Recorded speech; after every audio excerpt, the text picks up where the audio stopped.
Folks, hello. Welcome to the Tavern Chat Podcast. This is Talking Crit with Eric Tenkar and Bad Mike. We're going to call this the post-election. Let's talk about things that are... Let's talk about anything else but the election. Let's talk about fun stuff. So, yeah. And we're gonna do what we usually do, which means we're gonna have a bit of a sandbox here, like a hex crawl.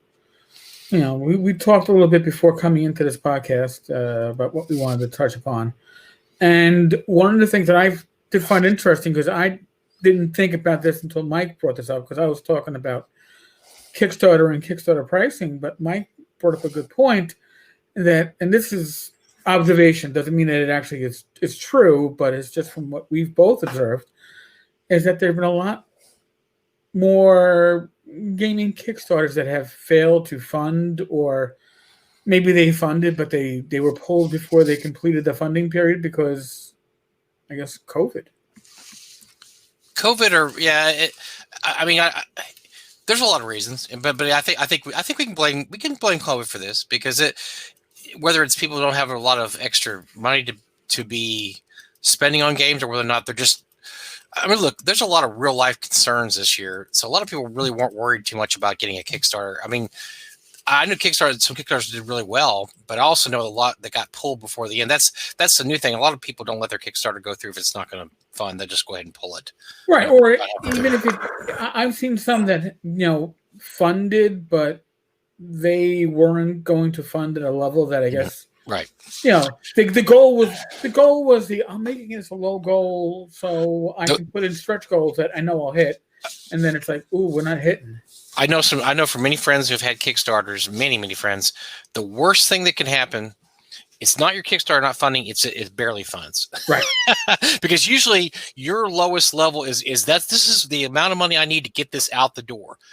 And I won't make any money, by the way. This is just getting it out the door. So I'm really hoping when I ask for $10,000, I'm really hoping I get 20, because 10,000 just pays for everything.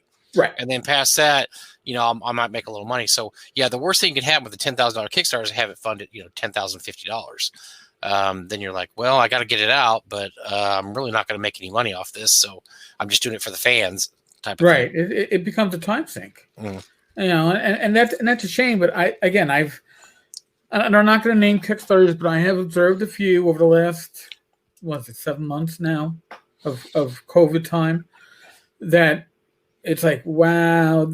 And under normal circumstances, this would have funded. It doesn't look like it's going to fund. And it's a shame, because, it's a two-part problem. On one side, you have the backers, the consumers, who are a little crunched in their wallet, right? And then you probably have a lot of creators that have more time and are looking to make a little extra cash to pad their wallet, because it's lighter because of either their employment was downsized or gone altogether. It's rough. Yeah, I can think of three just right off the top of my head. I'm sure more that didn't fund this year that I think would have funded in a normal year. And then they were from all over the place. It wasn't just one type of Kickstarter or one funding goal. Some didn't want a lot of money. Some wanted more, without naming them. Right. But we've talked about this a lot. You and I talk about this a lot, because you and I are both fascinated by Kickstarter, because really, to be honest with you, I knew about you for a long time, and I followed your blog way back when, but I really started getting interested in your blog when we had a real bad spate of failed Kickstarters, right about the time of the Wandering Mage, when he came to Mike. Yeah. And so then I started following, because you were one of the only people online that were actually calling people out for not fulfilling Kickstarters, because for a while it was kind of the Wild West out there. And I've said this for a long time. When Kickstarter first started, all you needed was a great idea and a good line of patter, and you would get $10,000, $15,000, $20,000. With nothing written, nothing done, no history. You would just say, I'm going to do a mega dungeon based on this, and this. What do you say? And this goes all the way back to probably one of the first big original failed Kickstarters, which was well, actually it didn't fail, but it was Dwimmer Mount. Well, there are, before we even hit Dwimmer Mount, there were people like Joshua Frost, his Quantum RPG. Quantum RPG, yeah. And Joshua was a name that I recognized from Paizo, and I wasn't a huge Paizo fan, but I still recognized the name. And the hook was good. The hook was good, and that was probably my first or second Kickstarter I backed. And I was like, wow, this is cool. And a couple of months after it funded, he listen, I'm sure it's my son. I'll ignore it. I love you, Julie. But all he had to do was a good line of patter. That was a good line, and then a great idea, good line, and then you were off. But the thing is, he funded a supplement for it, and I'm like, wait a second, I don't have the original in my hand. How is he funding a supplement for it? Yeah, and the supplement didn't fund. And then you had, and here's the thing. There are lines that or spiels that you're going to get in Kickstarter updates. Sure. That if you learn to read between the lines, is never a good sign. Right. And you're very good at picking those out and pointing those out in your blog too, by the way. Yes. Which I always think is funny because it always does kind of go to the same 2 or 3 things that if you spot this, you need to. So in the case of Joshua, he finally admitted that, and this is something that others, the Wandering Wizard, Mike Neistel, also wound up admitting, is that he was a horrible businessman. And I believe that, if I recall right, Joshua did the same thing that Mike Neistel did, is that instead of using the Kickstarter money to actually get their product out there, right, which you think that they would do, they use it to invest in a business plan. Well, not much of a plan. Terrible idea. But a lot of people did it. A lot of people did that. Yes. Yeah. Let me open up an office. Let me hire a receptionist, because once I hire a receptionist, I am legit. I am good. My business, and it isn't how it works, folks. It isn't how it works. All the other kids aren't going to laugh at me anymore because I made it, man. I'm going to have my own office and a secretary, and a mini fridge under my desk. And it's going to be awesome because they got this. They just got dumped this big check for $50,000 or whatever, whatever from Kickstarter. So they're like, you get all, you forget your original plan, which was to do this, this, and this first. That's what everybody wanted. Nobody cares about you forming your own business. No, their product. No, I'm not backing for your business. By the way, hi, Rob. Rob Conley is watching us. Yay. Oh, hey, Rob. But here's the thing. When it comes to this, the OSR especially, but just RPGs in general, we had Quantum RPG, failure. Mike Neistel had 3 RPGs that were failures. Then he went to Indiegogo to do Neistel's Castle, which was to fund the business. That was a failure. He had DwarfCon. That was a waste of money. Yeah, DwarfCon. Yeah. We had... he used Kickstarter money to pay for DwarfCon too, by the way. Yes. And he lost all the money. He lost he lost all the money. It was because he read. I know some people that were signed up for DwarfCon that year. It was in Austin, and they were not too happy with what happened. So then we had Brave Halfling with now the Brave Halfling story. But by the way, before we drop Mike Neistel finally in the end, after giving I guess I don't want to offend anybody who's listening. No. We didn't give any, but basically he gave people hand pleasures to tell you how great things were going to be, and the reality was nothing was happening. Okay, and nothing was going to happen. And then in the end, he finally said that anybody who invests money in me in a business is a fool.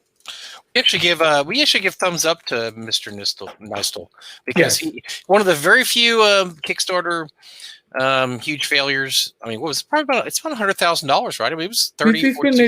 It was Karn. It was he had 3. He had at least 3. But he actually threw himself on his sword and said, "You know what? I'm a terrible businessman, and I lost all the money, and I'm sorry." And you'll find that is very rare. Nobody does that. It is extremely rare.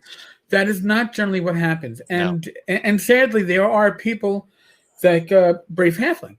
Brave Halfling was one of the better thought of OSR publishers, although it was a well-known Swords and Wizardry white box, which is a really good product. Yes, he also sold the OSR themed boxes that you could order. Those are really good quality. I actually Yes. think I have a couple still. Yeah. But the issue with Brave Halfling always was the stuff will come, but it will come late. Well, here's the issue.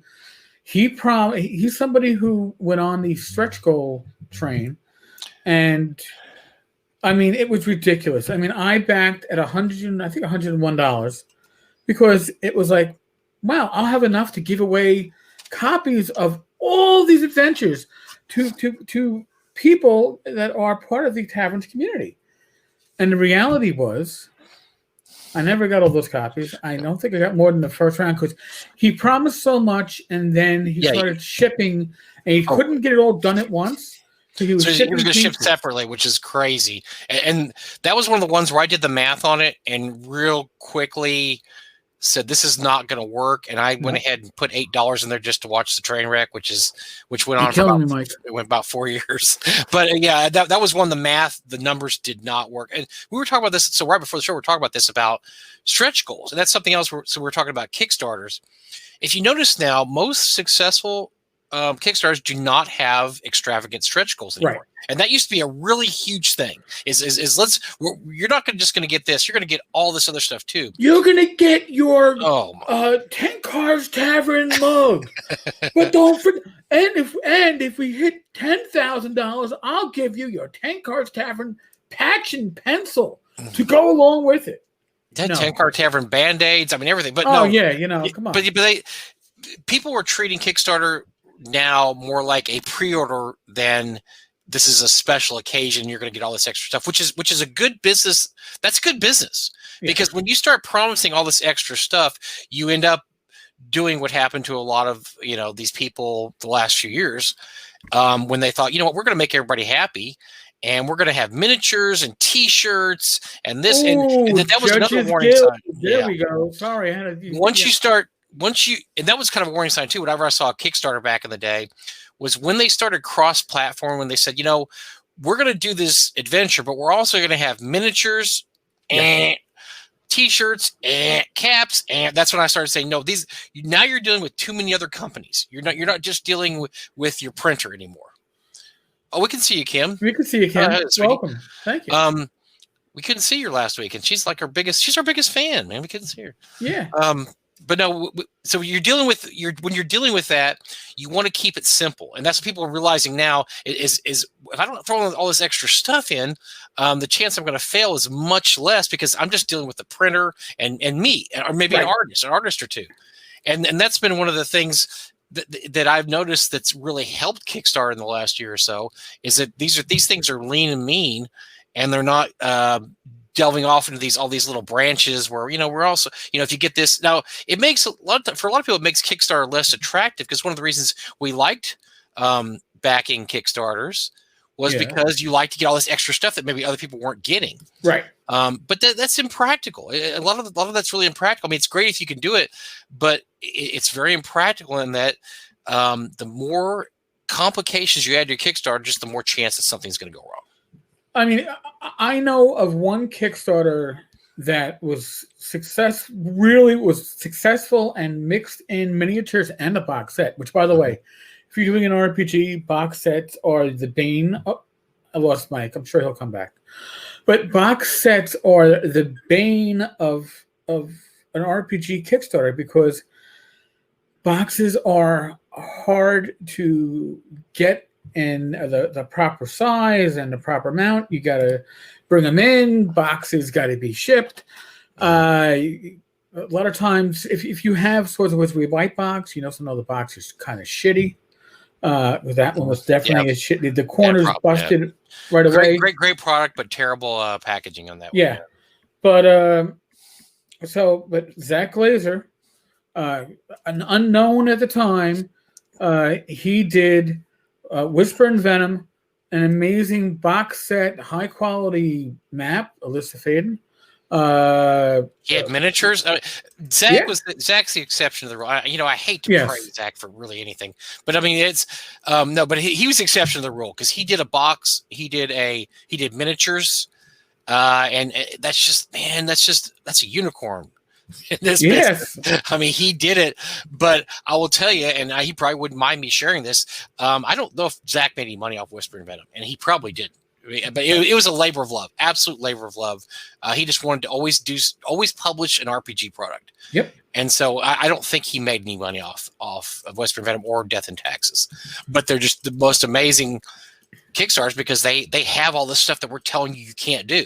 He had miniatures, but another thing is Zach handled every aspect of this and just was very micromanaging of every part of it. A lot of these people just think that, I'm going to do miniatures, and they don't think about the time.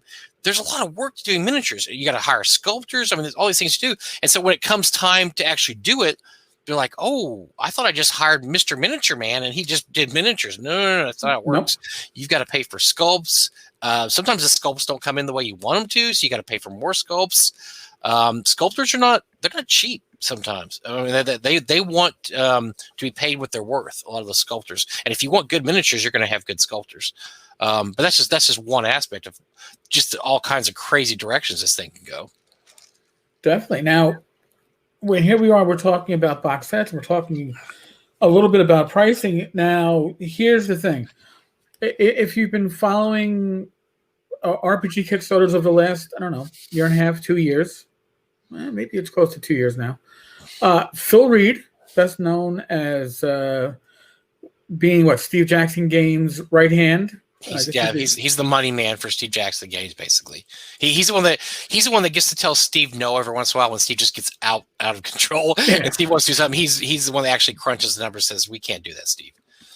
So he's a number cruncher, so he knows how money works, and here's what I'm talking about. He currently has a Kickstarter up for Merkborg or Merkberg. Merkberg. It's like, guys, you got to talk like the Swedish chef and you get it right. Merkberg. It's a very hot OSR styled RPG. I don't consider it to be OSR, but it certainly is got the feel of an OSR game. And it apparently now has a license out where you can write product for it. So he jumped on that bandwagon. He's put out some well-priced PDFs. Some of the stuff's been in print. And he's offering, I think it's a 32-page zine, full color, 2 stretch goals of 4 pages each, full color, $1 in PDF. Now, there's people out there going, well, how the fuck is he making money at $1 a PDF?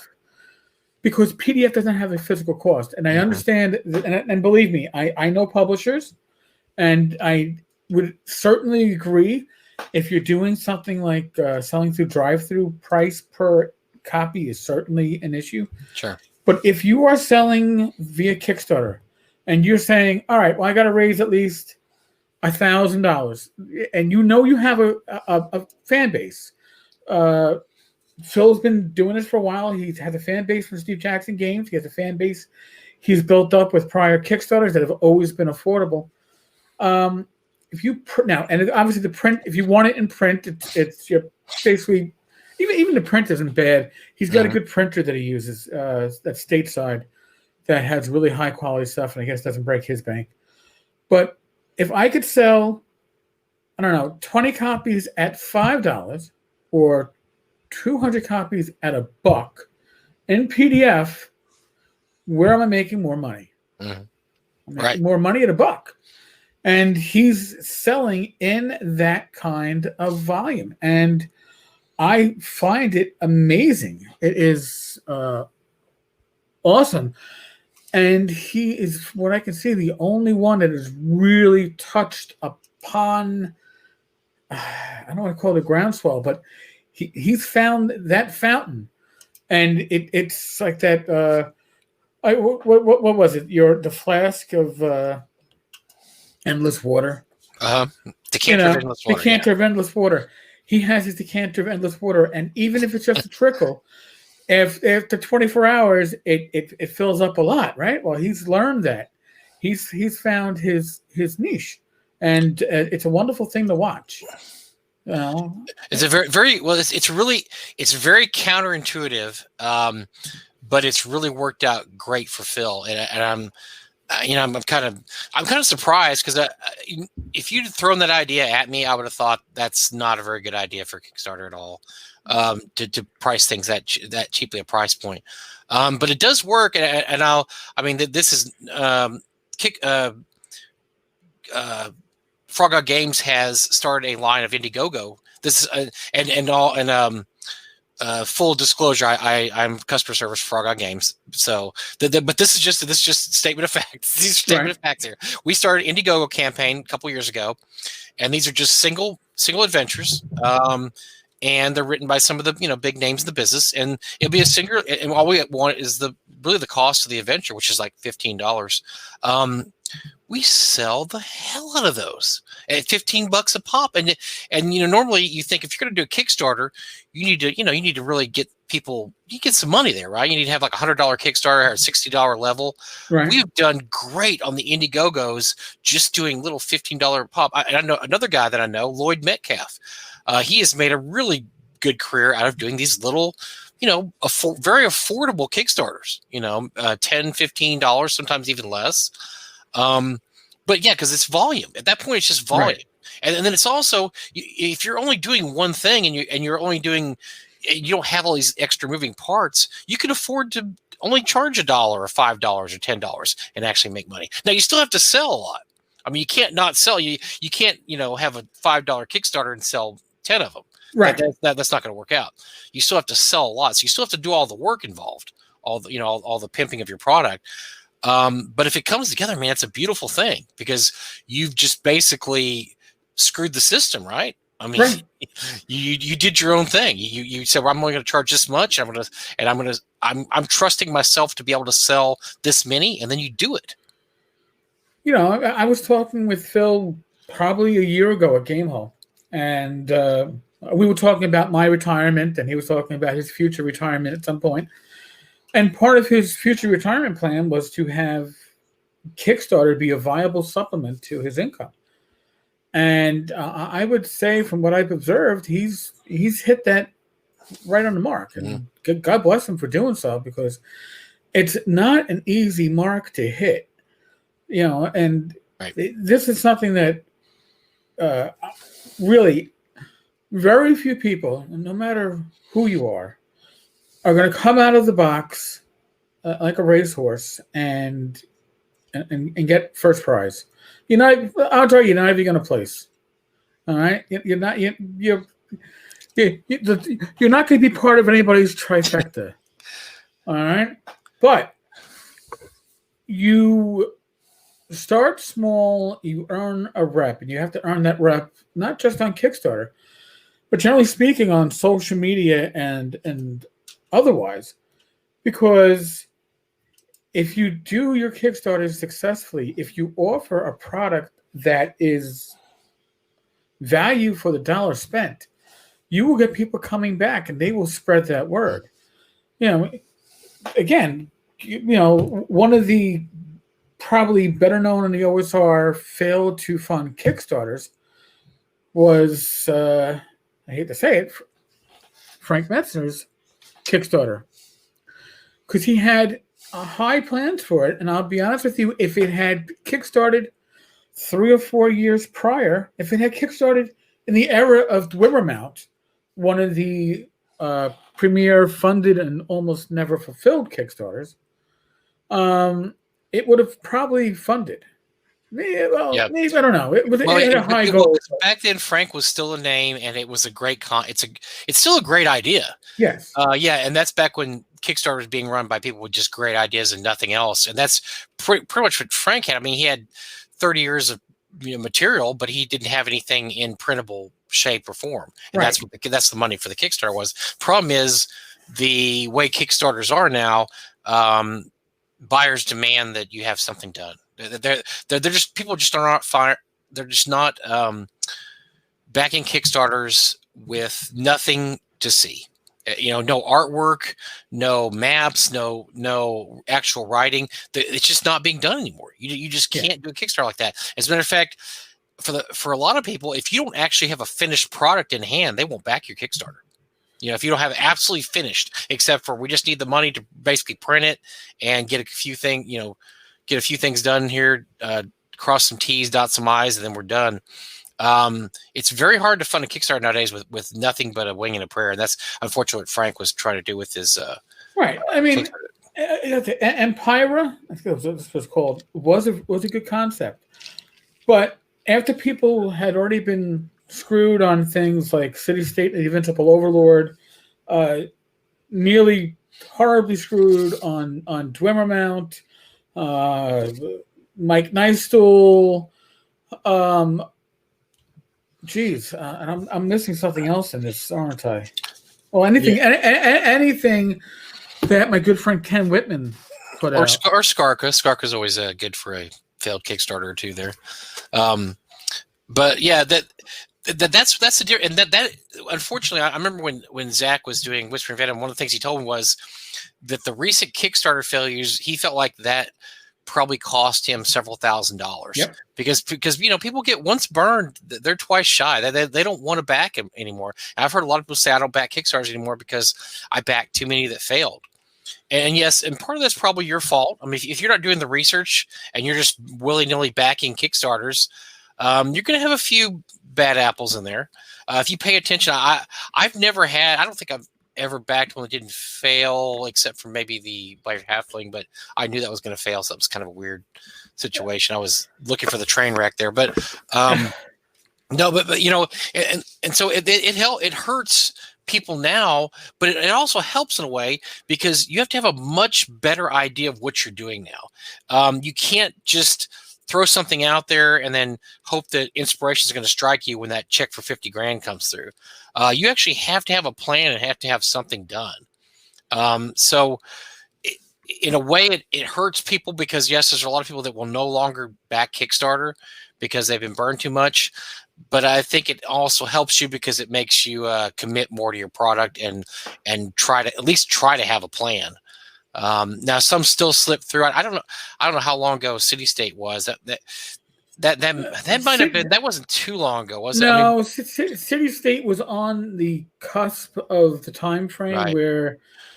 I mean, listen, I'll be honest with you. When it came to like Brave Halfling, I went off the idea of, really how bad could it be? Mm-hmm. And listen, there were personal issues going on where there was loss of employment, stillborn child. I mean, God, he went through a hell of a lot. But then again, you have people like. But see, my whole thing is with that is. You have to take that into account. I mean, things happen. No, I mean, you do. I mean, we've all had. I mean, I remember my dad dying in the hospital, and I was in the waiting room with a laptop working because I had to work. I couldn't say, I can't ship any packages because my dad's in the hospital dying. Everybody's got issues. Everybody's got problems. Yeah. Everybody has things in their life. So I know people like to throw that stuff out there, but I'm very. I mean, maybe I'm not as compassionate as some, but you just need to get things done. I think Gareth Skarkas had every animal that his family's ever owned died in the last 5 years, and he's had Concrud that was worse than my congestive heart failure. But at a certain point, okay, you guys got to work around it. I mean, I'm sorry. I feel bad for you. I mean, you can have catastrophic things happen to you. I realize that. I mean. Yes, if a tornado hits your house and blows it away, and your computer was in there and all your stuff, you know what? I'm probably gonna cut you some leeway because that's just devastating. Right, and that. But if you've been sick, but if you've been sick, I mean, everybody's sick. Everybody's got issues. Well, how about what was it? Was it Might and Magic? I printed all these books. They're in my living room. But I have no money to ship them because shipping costs went up. That's actually happened to Rob Kuntz too. And yes, Rob Kuntz printed out Bottle City and then had no money to ship it. So they sat in his front room collecting cigarette smoke for about 6 months until some very kind-hearted white knights came and paid for shipping. But yeah, that is a very common problem too. That oops, there's no more money left. Oh well, that was Myth and Magic, the one you're thinking of. That Myth and Magic guy. Yeah, he printed up all the books and then couldn't ship. There you go. So that's the one where I actually got my copy mailed to me and was I a vocal person on the blog and on the Kickstarter comments? Yes. And I got my copy. This is after the individual in question shared my shipping info as a comment on the Kickstarter as his way to out me. It was the one time I actually had to reach out to customer service at Kickstarter over the weekend, and they actually took it down. Yeah, that's a no-no. Yeah, but I actually opened it up with the package when it came in my backyard with a knife, cutting open the shipping envelope because I was like, you know what? If there's ever going to be anthrax in the mail aimed at me, you wait for the white powder to fall out. Yeah, this is the time. And I'll be honest with you. I mean, it's a good book. This would have been a successful OSR RPG. It was a 2E retro clone, correct? Yes. We had the book. Well, actually, we got a few copies too because Doug actually backed that at the highest level. Like 10 copies. If you got but we think we got 4 or 5. Yeah, we got 4. And it also was supposed to have something like, I think his picture was supposed to be in the. There was all these extra things that were supposed to be included that we didn't get. So, but yeah, it was a nice book. The book was very well made. Then you have the Game Master's Guide, which I'm not even sure that was ever printed. I don't think it was. I thought we had one, but the more I think about it, I don't think we ever got that. I thought we had one, but no. Yeah, that was another shit show. And then you have things like Ernie Gygax and Benoit, who again health issues sidetracked that, but they did something that everybody else we've spoken about did not do this, and that includes Dwimmer Mount, where money that went to the creator did not actually get to the publisher. And I'm going to tell you right now, the publisher was fucking retarded for that game plan, and that's my personal opinion, and I stand behind it. But when it came to Ernie and Benoit, they did something that nobody else did here. They took the money from the Kickstarter, they put it in a business savings account and let the money sit and only used it for expenses related to the Kickstarter. And there were a lot of people that swore to me up and down that money was gone. Oh, that's never going to come out. That money's gone. Yeah. And I said, I have heard from Benoit and Ernie that money's in an account. No. That's all spent. You take it from me, it's spent. Well, guess what? They were all wrong. They were all wrong. And I know that because my first GaryCon, Ernie was like, oh, you're here. Great. We got to sit down and talk. We sat down and talked because I want to show you something. I go, what? He goes, I have the statement I want to show you from like 3 months prior from the savings account for the project. And I was like, the memorial tomb. I'm like, Ernie, I don't need to see it. He goes, no, you need to see it. I'm like, okay. Because now somebody asks, you can say the money is there. I saw the money. It's important that people know that it's there. And I saw the statement and the money was there. And I'll tell you something else. The only reason why Trollord Games was able to come in and move this project along, because honestly, it was a project that overwhelmed the two of them, and that's why it had slowed to a crawl, because the money was still there. Nobody can come in and save something like, I don't know, the City State of the Invincible Overlord, because the money is pissed away.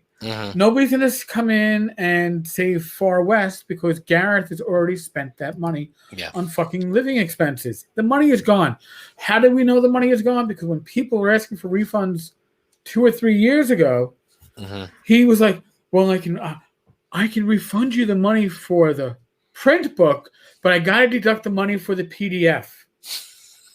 Dude, if you're telling somebody to no longer a fucking backer and go take a no, you give all the money back. But that's how tight he was. And then he stopped. I can't afford to give back any more monies because you spent it all. All right. Can I say that with absolute surety? No.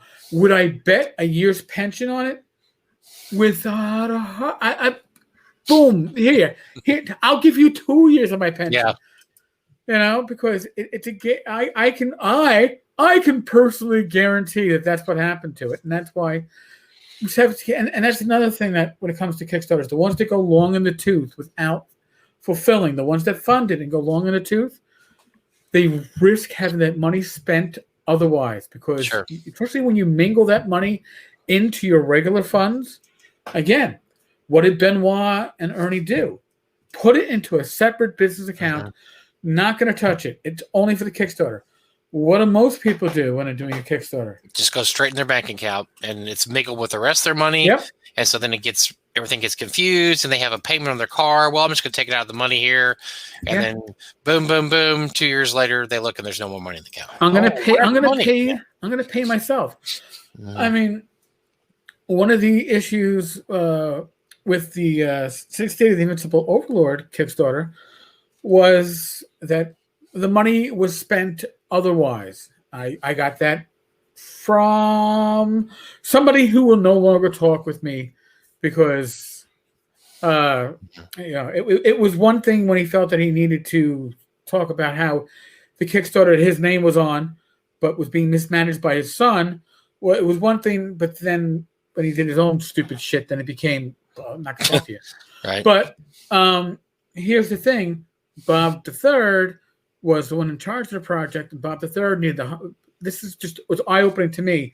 The Kickstarter spent all its money trying to fulfill the miniatures. Okay. Not great idea, but whatever.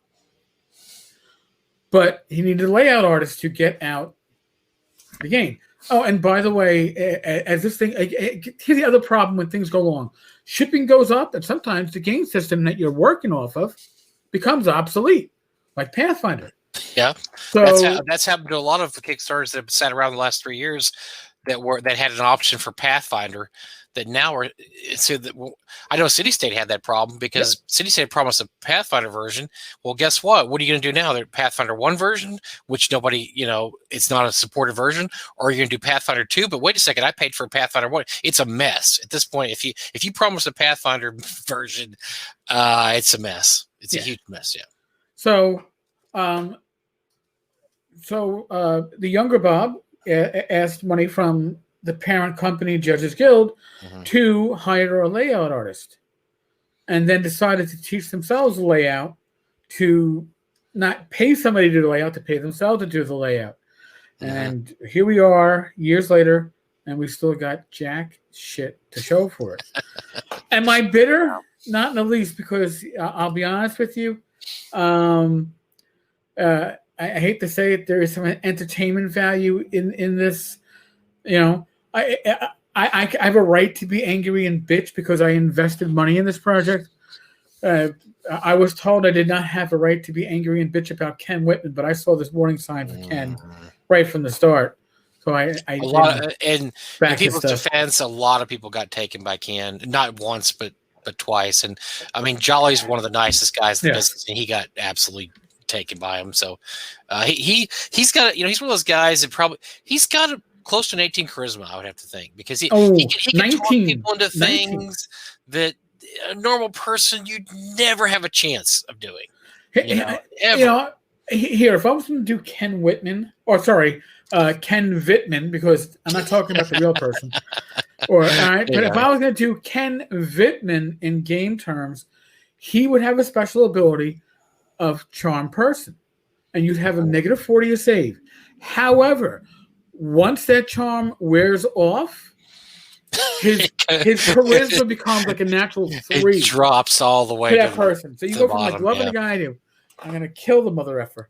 I was going to tell you, one Kickstarter that we didn't talk about that Jason Zavoda mentioned, which was I was actually very intimately involved with different areas. This was the Center Stage Miniatures Kickstarter, which was a huge failure.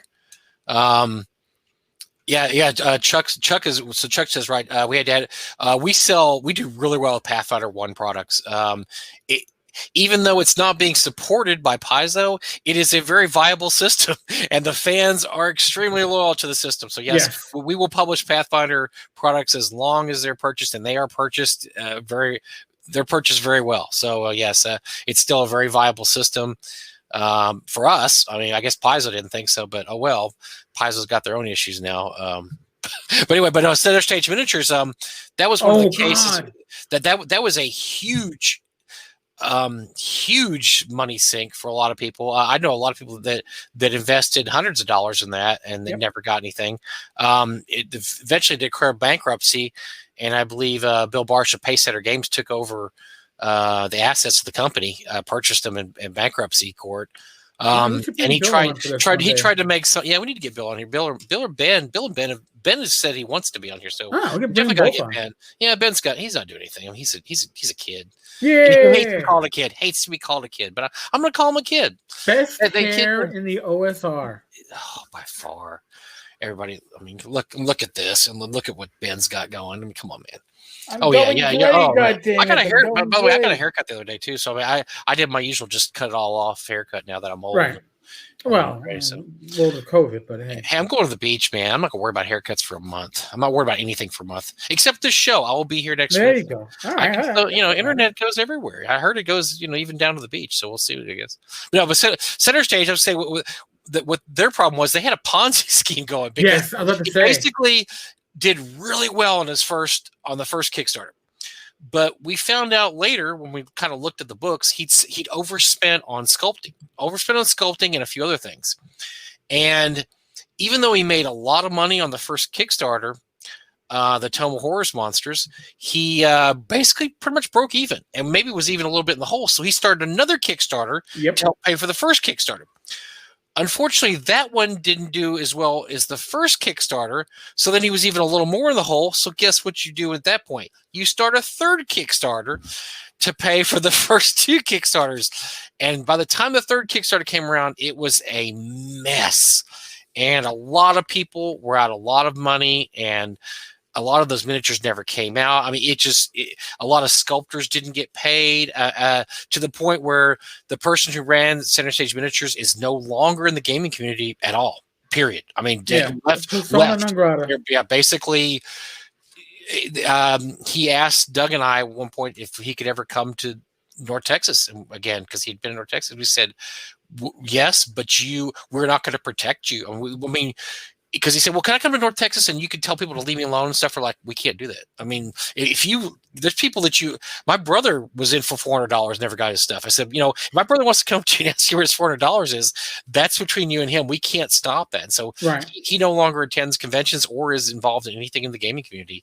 I mean, so it basically, some of these Kickstarters, when they go bad, that person's, they're out. I mean, that's it. That's their one shot, and they're even people that have been established in the community, because they've done up until then, they're golden. But once they had the bad Kickstarter, well, then now if you go to conventions, people are going to start confronting you. I mean, that's why you're never going to see Ken Whitman anywhere anymore. I always think it's funny. People say, "Oh, Ken Whitman's rumored to go to GaryCon this year." No, he's not going anywhere.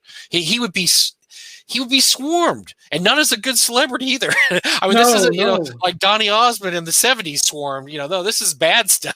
This would be bad for him to show up at a convention. So we won't see his face anywhere, probably for a long time, until he thinks people forget. Well, Chuck said he was in for 202 on the on that. Yeah, but Bill did try to make good on those. I think he gave everybody a discount based on how much money they were in the hole. So, for instance, my brother ended up getting $400 worth of PDFs, I believe, from Pacesetter, because he was $400 in the hole, which was something Bill didn't have to do. That was very nice of him. But yeah, that was a big seismic shift in the community in terms of miniature Kickstarters. Yeah, I mean, because the miniatures were high quality. Oh yeah, and all you see now, I mean, really, when you think about miniature Kickstarters, you have Reaper, and you have Dwarven Forge, and then you have Tom Tullis's Dragon Lock, and that's really about it. You got those three companies that do miniature stuff, and really you don't see a lot of other miniature Kickstarters, because it's hard to do a miniature Kickstarter well and not screw up unless you have a system in place and you know exactly what you're doing. And a lot of people are come on, CMON. I forgot about them. You're right. Oh yeah. Mm-hmm. Oh, but, didn't come on. What was their Hate? Was their game? Was their game Hate? I remember they had a game called Hate. I can't remember the other ones. That they had a few Kickstarters. I can't remember now. I have to look. Yeah, I have one or two of their board games, not to play them, but just to have minis that I'll never fucking use. Which I hate to say. But now, I mean, the other thing too is that now when you see miniatures being kickstarted, what are you seeing? You're seeing the files to print them at home. Sure, yeah, on your own 3D printing machine, right? Yeah. And I'll admit that I have like gone to Humble Bundle and gone, oh my, look at this, hey, 3D file. I don't have a 3D printer, by the way, and I am not getting one anytime within the next 12 months. But at the point when you see them at really cheap prices, you're like, at some point I could probably use this. I'll drop $15 now and maybe print it in 2 years. Who the hell knows? We'll see. And that's what the funny thing I think about Reaper's Kickstarter is they're God, how many? There must be 500,000 people out there with 2 million Reaper miniatures they're never going to paint. But the prices were so good. Was what we're talking about. Pricing being a key here. Prices were so good on those that you just couldn't pass it up. And so many people I know that don't even paint miniatures got multiple sets just because they couldn't pass up the prices. They're like, well, if there's even a tiny chance someday I'm going to paint these, I'm going to go ahead and get them now. Yeah, I had a ton of bones. I think I backed the first 3 or 4 rounds of bones minis, and then that was it. I was done. Yeah, I just can't do it, man. Because I don't use them. I don't even when I was gaming in person out in Long Island, we gamed every other Thursday. I was probably I would bring one mini with me, and either I was rolling with my cleric or I was rolling with my dwarf. And then when I was rolling with my dwarf, just so you all know, there actually is a Tenkar miniature out there. Darcy out in New Zealand did it. I actually got a professionally painted version of it. It's awesomely amazing. But I do theater of the mind. I don't even use, was it Pogs or when I'm doing the VTT. I don't use any fake miniatures because it's all theater of the mind. I'll use a map and point on it. It's just how I roll. I'm a big mini guy, man. Sorry. I mean, and I even use the plastic ones because I think their monsters are incredible. They do some really good monsters that you I had some right over here. I don't feel like reaching out at the camera. But no, that some of the old WotC ones and even some of the Paizo ones are just really, really good miniatures. But we still use good old lead. I have a bunch of painted lead from the 80s, and I got probably 2 or 3 boxes. So probably I've got some. Yeah, I have some painted lead and have some painted plastic skeletons from Games Workshop. Mm-hmm. So I remember you could buy them in quasi bulk. I guess it was meant to be used with the Warhammer battle game. So Rob is telling us you can upload your files and get it printed through some of these houses that will print your files for you. And I figured if I'm going to actually do print on demand at some point, I'll get a 3D printer. I've been told though by people that have 3D printers not to get involved in the hobby. It's a time sink. It's a money sink. It's like having a boat. You get a boat because you're gonna get chicks with it, and then nobody tells you that to fill up with gas is $100 every weekend, and then you got then you have maintenance and you got storage. Yep. And before you know it, So the best thing about a boat is you find a friend that has a boat. And somebody told me this once. One of the best advices I've ever heard about a boat. Don't get a boat, but find a friend that has a boat and offer to fill up his tank. Because they said it's only going to cost you $100, but you get all the benefits of a boat. And the guy who has the boat is still going to have to pay all the storage costs and maintenance costs. And you're only out $100 a week, and you still get all the benefits of riding on the boat with him. And that was one of the best pieces of advice I've ever heard about a boat. Oh, yeah, and he's saving the $100 a week.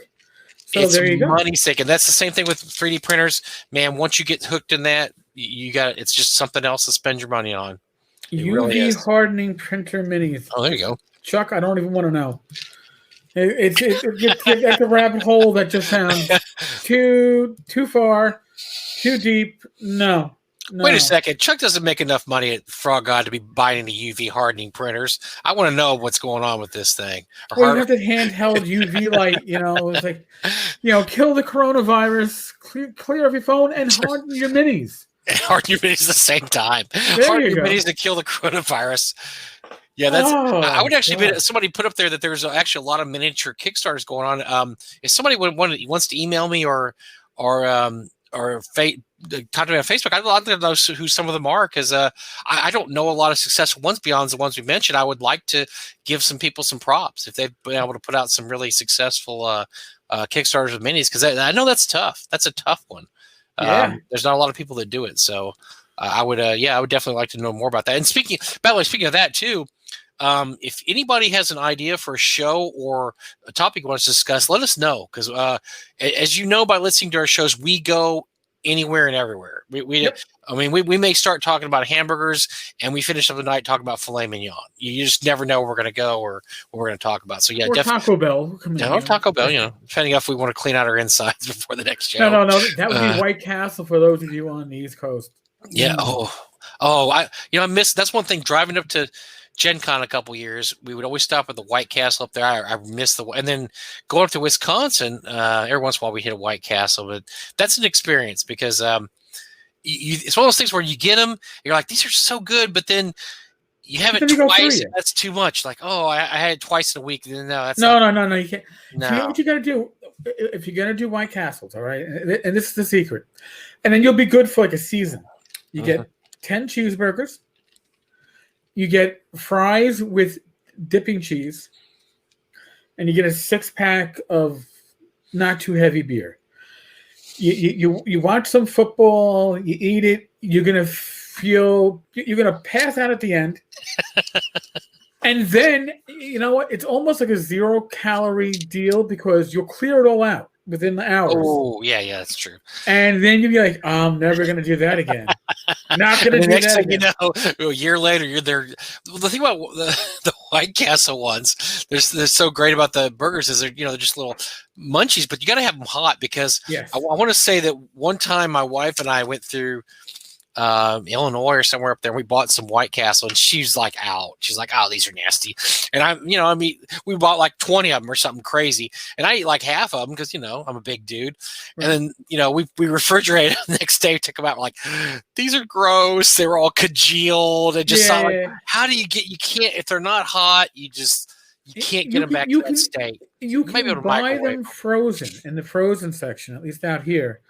And they nuke up pretty well. You don't want to over nuke them because then they get the bread gets a little crusty. But otherwise, of course, now that I'm eating healthy, I haven't indulged in that. You're not doing White Castle. No. But so just to keep me honest, I want you to know. So I'm leaving. I'm going out of town for a month, although I'll still be online. We just have to have my wife and I have to get out of town. We have to get out of the house. We've been locked up since March. It's just forget it. And I'm going to make it a personal effort. I'm gonna get below 300 pounds. So I'm coming out here. So I want everybody to hold me to it.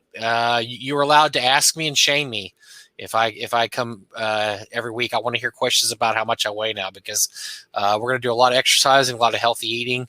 Hopefully being away from my haunts and my usual hamburger places and all the taco places I have up here. Hopefully being in the new territory, I won't be tempted. There is a Whataburger on South Potch Allen. Actually pretty close to the condos we're at too, unfortunately. But I'm going to try to stay away from that. Well, here, Mike, I'm going to throw some ideas out at you. Try to get a 20 or 30-minute walk in daily. That's already planned. We got a walk in the morning and a walk in the afternoon. We're going to do that every day. I'm not saying don't do Whataburger once a week. Don't do the fries. That's a great idea. And you know what? That's great that you said that because you know what? Who gave me that advice was my grandson because my grandson he had a part-time job at Whataburger the last few months, and he said the same thing. He said, "Papa, look at the calories on the burger and the fries. You're doubling up, and you're only getting fries." And I was like, "You're right." And so I have been foregoing fries. Oh, hey, Chuck said he's got 25 pounds loss. Nice. Yeah. See, everybody's going to tell me how much weight they've lost. Here we go. And I'm going to have to sit here as fat as a hog and listen to everybody brag about their workout programs. But no, that's good. Yeah, keep me honest because so when I go on the show next week, Eric, I want you to beat me down and ask me how much. No, because beating you down doesn't. No, I know. You know, no, you wouldn't do that anyway. So no, and besides which, listen, we're all in this together, man. This is. And I have been tuning into your podcast with your wife, your health cast. I think that's you have some very informative stuff on there, and I've actually got some good advice from our buddy Laramie, who's also Laramie is awesome, man. He did a great stand-in. He's doing really good. He's lost quite a bit of weight, and he had some really good advice. So I'm open for advice and open for encouragement. And yeah, good job, Chuck. That's good there. Chuck and I are both diabetic, so yeah, we got to watch our weight. Hey, all three of us. Oh, that's right. Yeah, you just joined the crowd too. Yeah, I'm on Jardiance right now. I'm off the insulin. I'm on Jardiance, which is a pill in the morning.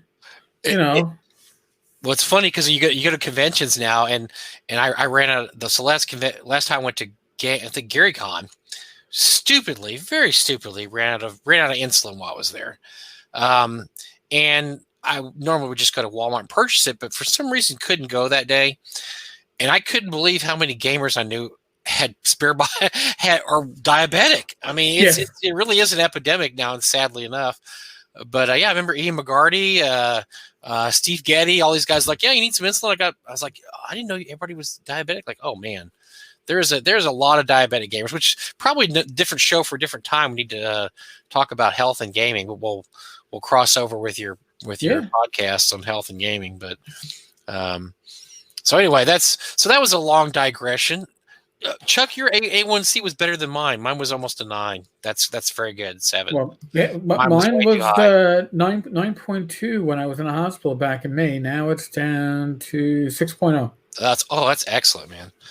Yeah, I need to get mine. Well, COVID hasn't been kind to anybody, and I haven't been in a gym since COVID started. So that's. And I'm not going to blame just COVID. That's just me too. But yeah, that's really put a number. A lot of my friends that I've talked to have gained a lot of weight over the past few months.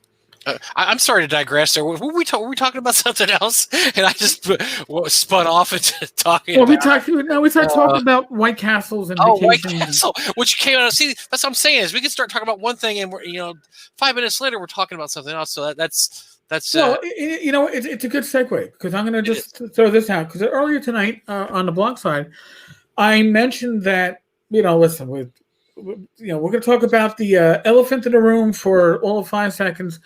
Today is the day after Election Day here in the United States, and all the drama leading up to the election is going to lead to all the drama leading after the election. It's over. Oh, it's not really over. Oh, Jesus Christ. Yeah, we got this. Yeah. So I was like, you know what? It's the perfect time to work on a new campaign. And as such, I am going to map out a small sandbox, whether I find a computer program that I can do it with, whether I do it by hand, but map out a small sandbox, use some resources like if I can get this thing to show up without it's disappearing. The Tome of Adventure Design by Matt Finch. Great book, man. That is a excellent book. One of our best sellers for our games. Yep.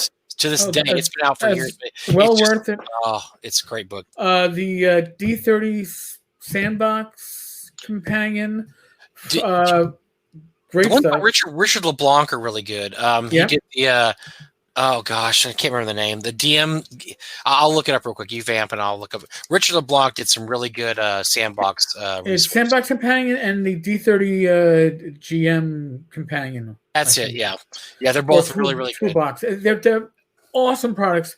Yeah. You can get them on Drive-Thru RPG, I believe. Definitely in PDF, possibly in print on demand. They are awesome references to get. Die 30 DM Companion, Die 30 Sandbox Companion. They're AX1, X2. Highly recommended. If you play OSR, it is perfect. And I'm going to use, I believe it's Red Tide from, was it Sinamine? Same individual who is behind Stars Without Number. Yep. Yeah, because these are things that build campaigns. Because what I want to do is that by the end of the year, so I'm giving myself just under 2 months, have a campaign ready to go with some adventure hooks, some short adventures written out, and have it be something that's written to be drop in, drop out, episodic. So you run 2 or 3 sessions, you reach a point where you can drop, stop it, and then players can swap in, swap out. So you're not stuck. Some people, can't commit to a long time. That's fine. And figure I'll work on it on the blog, use some of the material in Torchlight, which, yes, Torchlight next issue will come out. God willing, before the year is out. I'd like to say sooner, but God only knows. Yeah, I hope so. I got an article in there yes, somewhere. You do, man. Yeah. You do. As I promised all my relatives, my dear poor mother, that she could see me published, and she might see you in print. She could see me in print. So it was worth it all those days playing D&D around the kitchen table. It wasn't. I can't wait for that check, man. You got that big check coming. Yeah, that big check, dude. Oh, that's gonna be sweet. It's funny because all the monies I earn through Drive-Thru RPG either goes to buy product that gets used, or it goes back to the community with giveaways. We have OSR Christmas coming up. Oh yes, that every year. Look forward to that, and I always feel bad because I really can't win anything, and I don't want to win anything. Because you probably have it all. I have most of it, but it's so exciting to see all the cool stuff you got. So yes, why don't you talk about OSR Christmas for a second? I love that. I forgot all about that. Yeah, I don't know how many years we've been doing OSR Christmas. It was just on a whim years ago, and Rich LeBlanc put together the graphic for OSR Christmas, and it literally went on fire. I did learn, though, early on that having people send me physical products for me to then send it back out is the easiest way for me to fuck things up. Okay, I will fall on that sword multiple times because it just doesn't work. So, but what I generally do, and I'll give away obviously some copies of the products I have in PDF, but and for statewide, I will give away some copies of Continual Light in print if it's to US. Maybe even a Canadian address. I got to check because I can send it through Amazon and have it arrive. The printing won't kill me, but I'll also be giving away Drive-Thru RPG gift certificates, and that'll be to people that read the blog, people that watch on YouTube, people that follow the podcast, people that subscribe to the Tavern's newsletter, because this is your money. This is money that the affiliate sales have brought in. And why shouldn't I give it back to community? And also other publishers will donate stuff. We're going to have more patches from Thaddeus. He will mail them anywhere in the world. So if you are listening to this or watching this in, I don't know, Monaco, Iran, Gambia, all our Gambian fans. Maybe not the People's Republic all of China. Gambian fans, yes. Yes. But if you're out there enjoying this, and actually, when it comes to the podcast, I am surprised that we have when I say significant, a measurable number of listeners in the Mideast. I would assume that it is people that are out there in the oil industry or serving in the military forces. But I do love looking at that on the podcast record and going, holy crap, we have people that listen in Dubai. I'm shocked when you say we have more than a dozen downloads for podcasts, which we have way more than that. So yes, that to me is absolutely shocking that more than 10 people want to hear us talk about anything without drinking heavily beforehand. So I'm grateful. We're grateful for those people too. Actually, we have a good number of people. The United States is great. New Jersey, if you actually want, Bob, if you ping me via email at tenkars.tavern@gmail.com.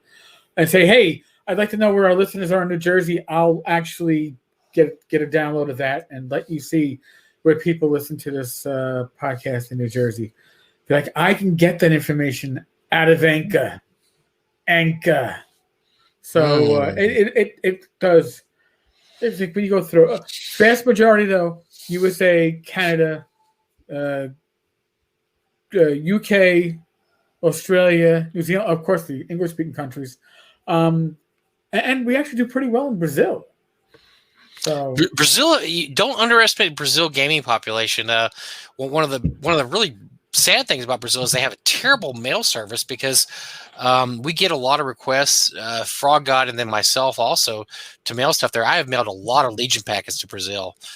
Sadly, only about half of them reached their destination because they had just an absolute. Oh God, yeah, I've but seen yeah, that. we have Brazil's got a very burgeoning RPG population there. They've got a ton of people that want to play games. Hey, Mike, we got a hi from David in the UK. So. Hey, David.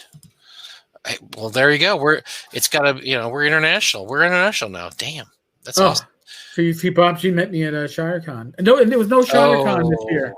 And I know. And ShireCon this year was going to be the year that Rach and I actually went up for a weekend. We were going to, get a hotel or bed and breakfast within 10, 15 miles of the location, spend a night or two, enjoy the area, and it just didn't happen.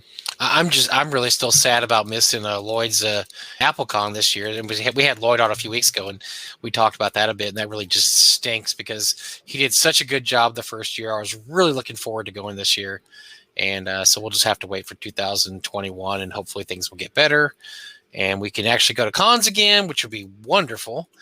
Speaking of cons, by the way, let me throw this in. We're Long Con, which is about their third or fourth year. They have a couple buddies of ours have a con in Longview, Texas, which is about 2 hours east of Dallas, and they're still having their con this year. But it's much like our con was this year in North Texas. It's just come if you want to come. So they're expecting maybe 30, 40 people. It's just going to be small. But I know Doug's going, and Chris Clark's going, and Diesel LaForce is going. Okay. So that's that. So I would like to go. I will be on the beach, and I am contemplating driving up for that weekend. It's a long drive, but I may do it just to see my buddies. But yeah, we probably could do a show at 1.2 also about. I'm really interested in cons in the era of COVID. I think it's one of those stories that's going to take a couple years so we can get the full picture of it. But I think it's really interesting what's happening with cons and COVID and how a lot of them moved online, and it seemed to do really well for a while, but it just seems to me that the interest has fallen off a lot. Now, I know that there was virtual Gamehole Con last weekend, and I did not attend. If anybody that attended would like to talk about that, that'd be, email or contact us, because I'd be interested. I'll talk to Alex and see how attendance was. I owe Alex an email anyway. But yeah, that's really interesting. So there are still cons going on, but I think unless you're a small con, I don't think your chances of pulling it off are very well. Mike, when is Long Con? Do you remember which weekend? It is the 14th, the weekend of the 14th. So that's 2 weeks or week. Yeah, 2 weeks. 2 weeks from this weekend, or a week from this weekend. Oh, God, it's a week and a half from now. Yeah, week and a half. Yeah. And but yeah, it's there'll be several. Like I said, Doug will be there. A couple of guests, but it's gonna be very small. It's all holiday in there. We actually had Long Con there last year. It was really nice. It's a nice little holiday Inn right in Longview, Texas. Longview, Texas is kind of a small town, but it's a college town. Lots of places to eat, lots of barbecue places. With the current COVID situation, I don't know what's going to be open or what's not open. But I'm sure they're going to be much like our con. We had about 80 people. We had no transmission cases. Everybody wore masks. We had distancing. It was very well done. These guys, Eddie and Matt, I'm sure they're going to do the same thing. They probably they'll be distancing. There'll be masks. Matter of fact, I know there's going to be masks because we have donated masks to the con. So there's going to be special Long Con face masks there. So, ooh, now is there going if there are leftovers, can people buy them afterwards? I don't know. We'll have to see. I don't know. I mean, think about it. People will, if these are reusable cloth face masks, I think you could actually. We've got some nice. Let me see if I got one here. We had some really nice. Well, here's actually one my wife made. This is out of an old dice bag, and really? She made one. But here's the ones we had. No, here's the ones we had this year. We had some this year, with the Diesel LaForce logo on them. So that's what the ones look like this year. Go over the head. Dude, if there are extras, man, you should be. There might be a couple extra. We may. Well, I think Doug had first promised them to some people who wanted to make it, couldn't make it, and still helped us out financially. But yeah, when all that's done, and we need to see if there's any left over. We may probably help the con out by selling some of those. Yeah, as Chuck said, masks the new con swag. I agree. I've seen some really nice masks out there. Seen some very nice masks. Frog God should be doing some. Kim said the virtual game hole is this weekend. Okay, I thought it was last weekend. Kim, you're saying it's this weekend coming up. Okay. Oh, that's right. That makes sense because last year was first week in November. You're right. Okay, so we'll know after this weekend how virtual game hole did. I hope it does well for Alex and the Mistake. I know Alex was just really torn up to have to cancel the con this year. But yeah, you just can't have any large gatherings like that at this point. Unfortunately, but that's just, if Game Hole was only 50 people, they'd be great, but it's not. It's a huge con, and because they a lot of people like Game Hole. A lot of people have come the last years, so they're having to they're having to worry about the safety of quite a few people, not just 50 or 60 idiots. Yeah. And Alex has a lot of families there. There's a lot of families that go to Game Hole. Oh God, yeah, I've noticed that. Because you have your table, and you'd be like, "Hey, they all came together," and it's not just families. The gaming groups come together, and you're like, "Wow, you guys game at home, and you're in my game next." And by the way, there's nothing more intimidating as a GM than to go to you're running something at a convention game table, and 4 or 6 players game together at home. Just like, oh shit. I was going to ask you something too. So you were talking about starting this new campaign up. Yeah. Are you thinking about doing anything online that people can just join in? Is this going to be?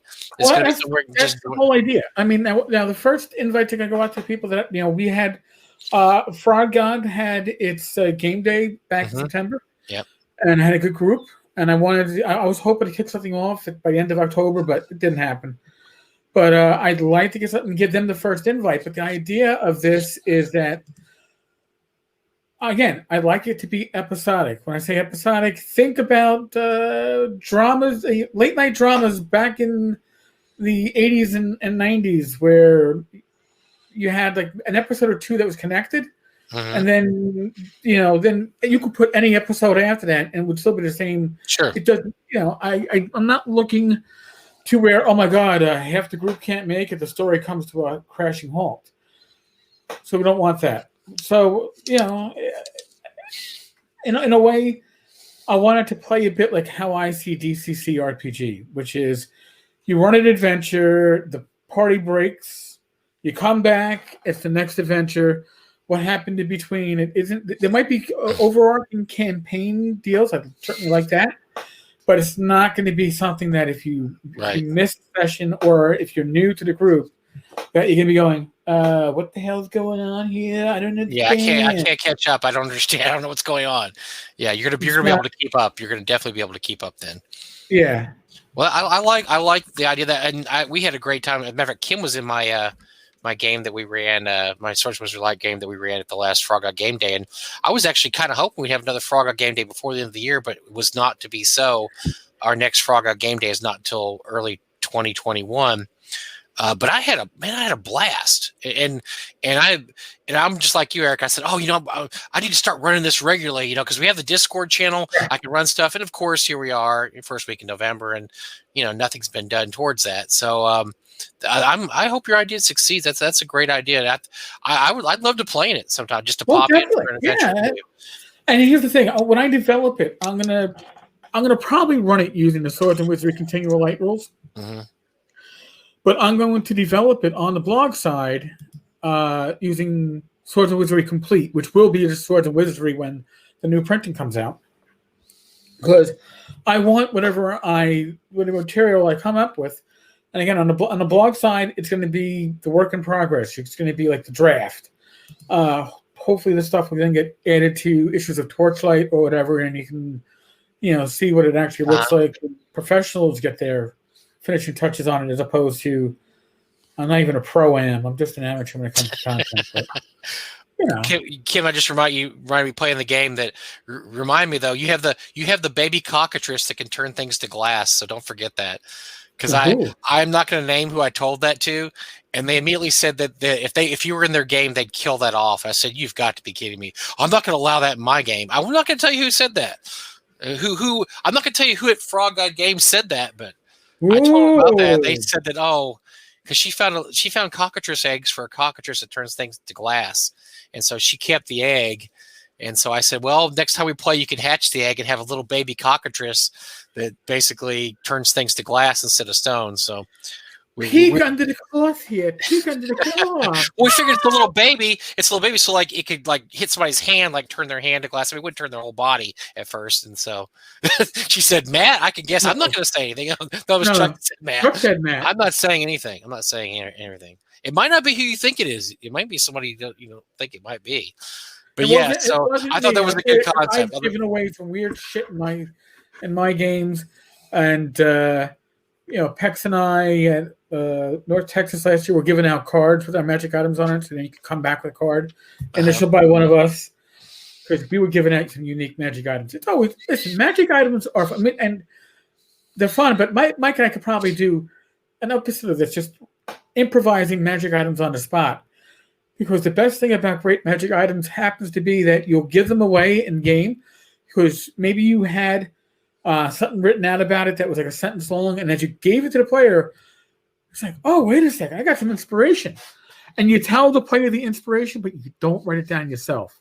So now they got a really cool magic item that's not been written down anywhere. Yep. You also got to think about the fun part is when you're playing in shared worlds or shared campaign worlds, that you create something that somebody else has to deal with, and that's what I thought was great about the cockatrice, because they found these eggs. I thought, well, they're just gonna go sell the eggs somewhere, and of course, Kim being crazy Kim, she's like, well, I'm going to take the egg and hatch it, and I was like, oh, that's a great idea. So we'll have a little baby cockatrice. And so I'm thinking this is hilarious, because I wanted to bring this cockatrice baby into your campaign someday, or somebody else running Star Wars Light, and having them have to deal with it, and how they deal with it, because that's part of the fun, is screwing over another DM somewhere by giving your character something that the other DM goes, oh my god, you got a sword that does what? Okay, well, let me figure this out. That smokes from me. Now, Mike, was it at Game Hall, and I think this was you. One of my players was like enlarged and colored. Yes, that was at a Game Hall last year. Yes, it wasn't Laramie, it was somebody else. But yes, because he played in your game on Saturday. When he came Sunday, he told me he said, well, this is what happened. I did this and I got permanently enlarged, or something. Was it permanently enlarged? Or I think it was permanently enlarged. He got a damage bonus from it. And so I said, okay, no problem. And so actually during the course of my game I ran, he actually got that taken off through some kind of curse, or I can't remember, some kind of magic thing. Yeah, he tracked me down and told me afterwards. Yeah. But I thought that was great. I was like, yeah, well, let's run with that. Okay. We're going to run with it. So I didn't say, no, we're not going to do that. That's stupid. Eric gives away crap like crazy. He's terrible DM. I was like, okay, how can we deal with this? Like, okay, yeah, you're just a really giant person. He was like 8 feet tall, wanted into the dungeon. And, you're not going to find armor that fits you, but okay. Yeah, I mean, well, there's a lot of disadvantages. I mean, most dungeons are not made for however tall he was, 8 or 9 foot people. So that's a disadvantage right there. You can't go into places, do things that other people can. So I thought it was a pretty good trade off. So I said, yeah, we'll let's run with that. We're going to do that. I mean, my personal opinion is, when it comes to especially running convention games, is that, you know what, if you're going to err in the idea of being stingy or generous when it comes to Magic, be generous, because one of two things. It's likely they're not playing, even in shared campaigns like we've been doing with Frog God. It's likely they're not going to get a chance to play this character again, number one. And number two, we're playing Swords of Wizardry Light, Continual Light. Odds are they're going to fucking die. Yeah, the odds are you're going to be in trouble at some point. Or you're not going to make it anyway. Enjoy the magic while it lasts. There's no reason why you shouldn't, because then you have something you can grab onto. Nobody wants to highlight being, I got killed by the goblin. You know what? After we killed the troll and I got the +1 sword of blood draining, then when I had to fight the Iron Golem, what level are you? Second. But I had to fight the Iron Golem, and you know what? I beat it down to nearly 0, and I died, but the rest of the party killed it. Now, guess what? He died. That's the end, right? But in his mind, how did he die? He died well.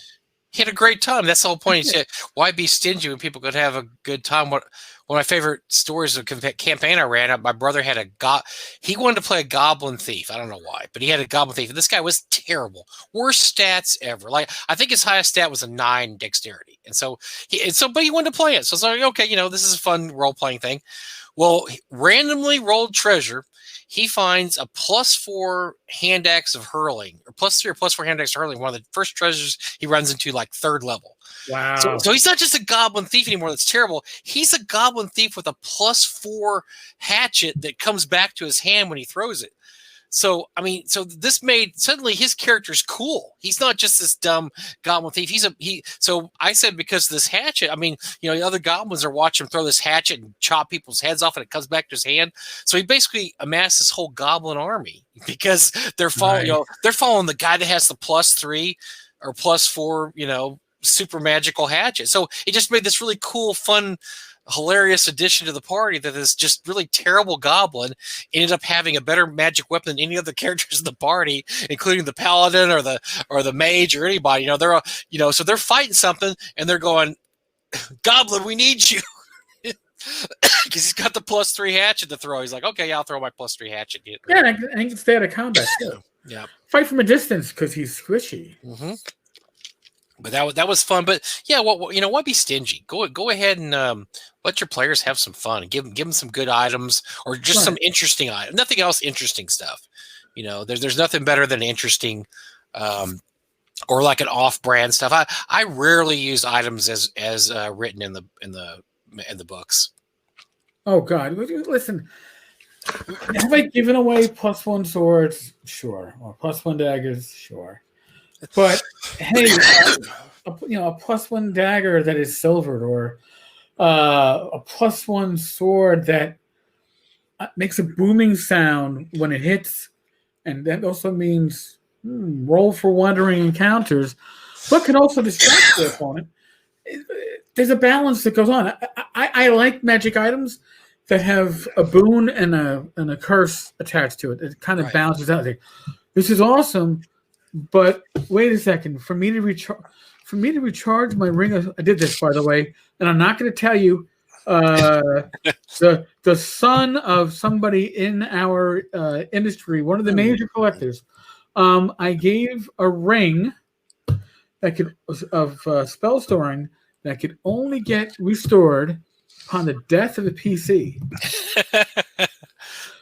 But they didn't have to cause the death; it just had to happen. That's how the spells got restored. I like it. Oh my God. Put that in the hands Lots of of role-playing opportunities there, yes. Oh, definitely. Jesus, yes. I have all sorts of the campaign I'm doing now is a Highfell campaign, and I have all kinds of non-standard. I love non-standard magic items. And or in my campaign, there's rarely do you find a +1 or +2 sword. There's always a story behind it. It's got a name, or it's got a personality, or it does something weird. I just think the game's much more fun that way. Yeah. Somebody can just flip through that and go, "Okay, flaming longsword. It does this, this, and this. Okay, cool. I got it right here." There's something about shopping. It's like, are you shopping in the DMG again? Yeah, pretty much. But I really want what my dwarf wants is gauntlets of ogre power and a dwarven throwing hammer. No, dude, you're not. Yeah, but then if I get that, I'm like, no, stop shopping. It's not the Forgotten Realms. You can't shop. One of my characters got a flaming. He rescued a fire method. It's a long story. I won't tell you. He rescued a fire method from imprisonment and lets him go. And the guy goes, and the fire method goes, I'm going to come back and give you something good because thanks for helping me. And he disappears. And like 2 months of game time later, he appears in his room when he's sleeping. He says, "Hey, here he goes. It was a dagger." And so the dagger it was a flaming dagger, but instead of it also summons the Mephit whenever you there you go to the thing. And of course the Mephit's an a-hole. But actually he likes the character, but he hates everybody else in the party. So when they need the flaming the dagger, when they have to kill someone, like, go ahead and summon the method. So they have to summon it, and he insults everybody else in the party, but he helps the guy. So I think they fought a golem or something. They needed, or no, it was a really powerful undead. So they needed the flaming dagger. Like, damn it, go ahead and pull it and summon that stupid method. And of course, he appears and assaults everybody and gives them a hard time. But he's also powering the flaming daggers. The guy stabbing the greater mummy or whatever they were fighting. So it's funny because there's trade off there. Do you want this stupid method here who's flitting around and making fun of everybody, or Well, so, DM, of course you want it because that's part of improv. Of course, I want it. Yeah, definitely. That's the most fun is when you're improvising, and that's and throwing this out there. My favorite players are the ones that make me have to step out from behind the screen and go off script and because they make me go, shit, this isn't, I never planned. What the? That is where I want to be. That's when the game becomes enjoyable for me. If I'm just running it by, even if I wrote the script, if I wrote the adventure and if it's following it, it's like, it's okay. But once you force me out of that safety zone, and then I gotta go. Oh, I this is good now, man. This is you're making me work for my. Well, the DM's got to have fun too. So, DMs just don't have fun just screwing parties over as much as people think that. We have fun by joining in and doing fun stuff too. My most fun I have the campaign running now is running the NPCs. I've got some really. I had a great NPC named Goiter that unfortunately died our last session. He got crushed to death by a trapper, but he was hilarious to run because he hero worshipped the party, and so he was just fun to run because I made him so over the top, Because when they get into town, he would just talk about their adventures and just overinflate everything, and so everybody in the town just thought they're the most incredible people ever because no matter what they fought, it was like, they just beat like a red dragon once Goiter got through with the story. Yeah, and yes, Goiter did have a Goiter too. He had a Goiter. So maybe more information than the rest of us. What about that Goiter? Well, it was just one of those things where they said, they go, you see a guy here with a large goiter, what's his name? Goiter. I'm like, oh God, please. That's the most unimaginative name ever. Like, I don't spend time on names. I just wanted to run the game. It's my nickname. His name's Goiter. Just like, back in the old days, if, that's where you got the surnames of Farmer and, somebody used to be a farmer. So if you have Joe Farmer now, somewhere their ancestor was a farmer, this guy had a giant goiter. My parents named me Phil, but everybody calls me Goiter. He's got a giant goiter. So, Fill my goiter. Yes, and Bob is right. Players who constantly derail everything in a good way keeps that DM fresh, and that's really what you want.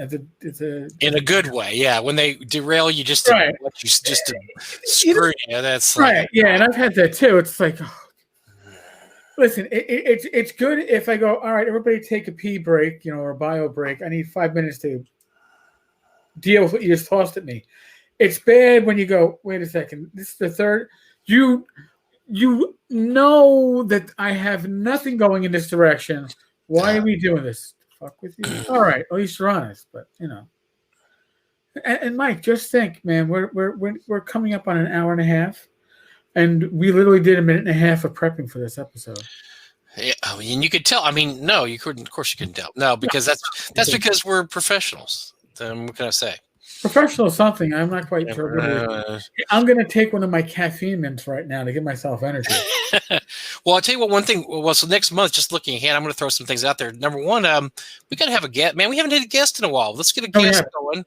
I've got a couple people that have contacted me that want a guest, and so we need to get them up here because it's always fun to talk all this stuff with somebody else. Mm-hmm. And then also what we said before, if you have a topic or just some item of interest you want us to talk about, the only thing we won't do is, we're not going to pimp your product probably unless you pay for a sponsorship. Then no.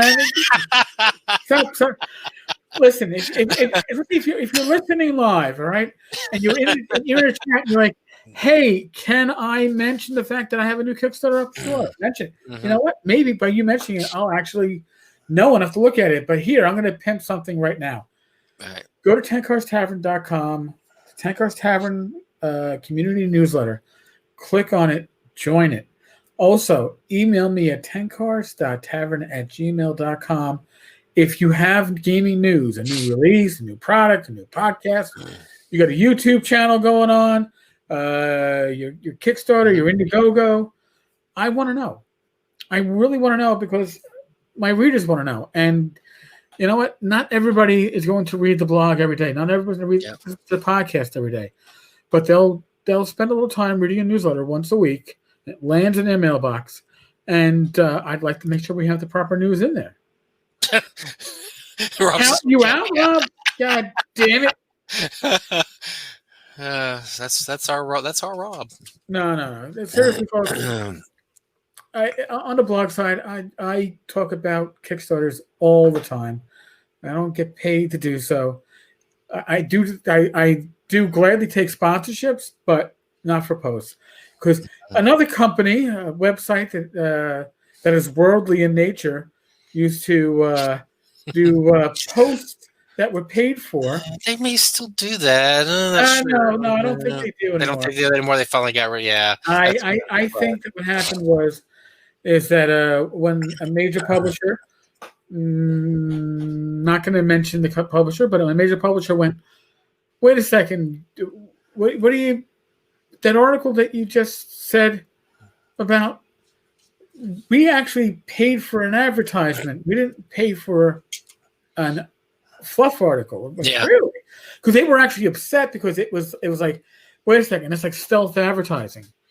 And people don't want stealth advertising. Look, you can usually spot stuff like that a mile away too. At least I can. So yeah, I can too. Yeah. It's like it's too schmoozy.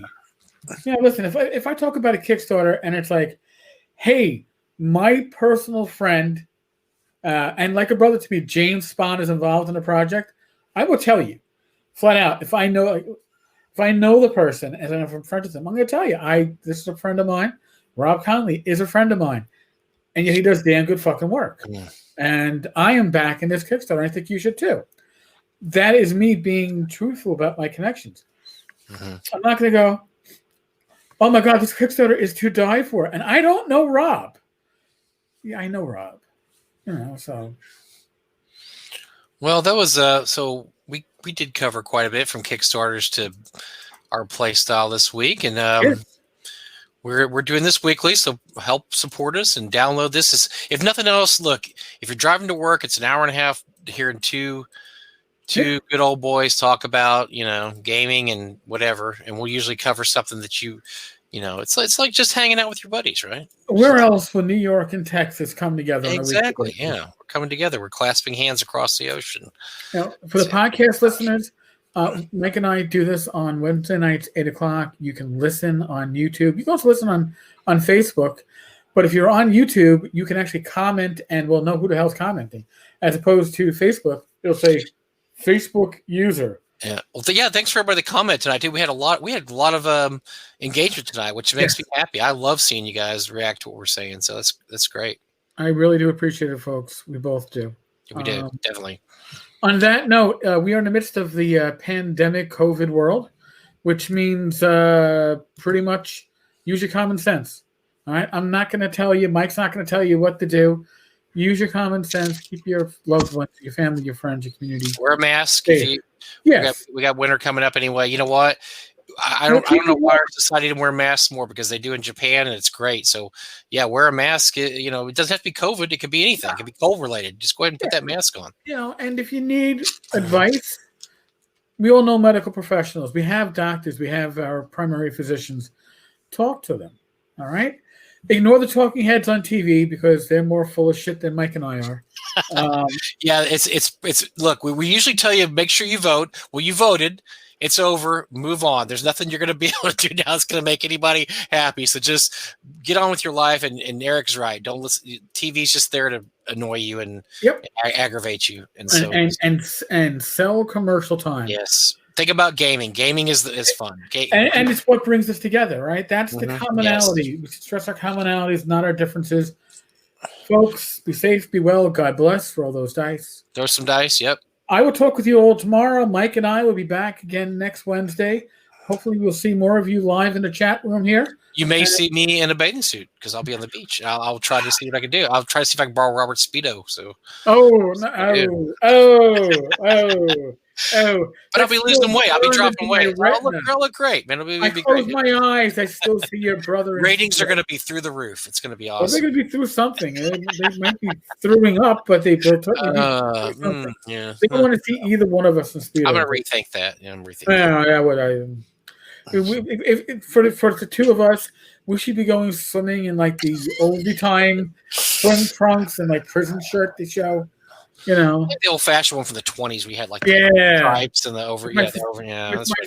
With my suspenders.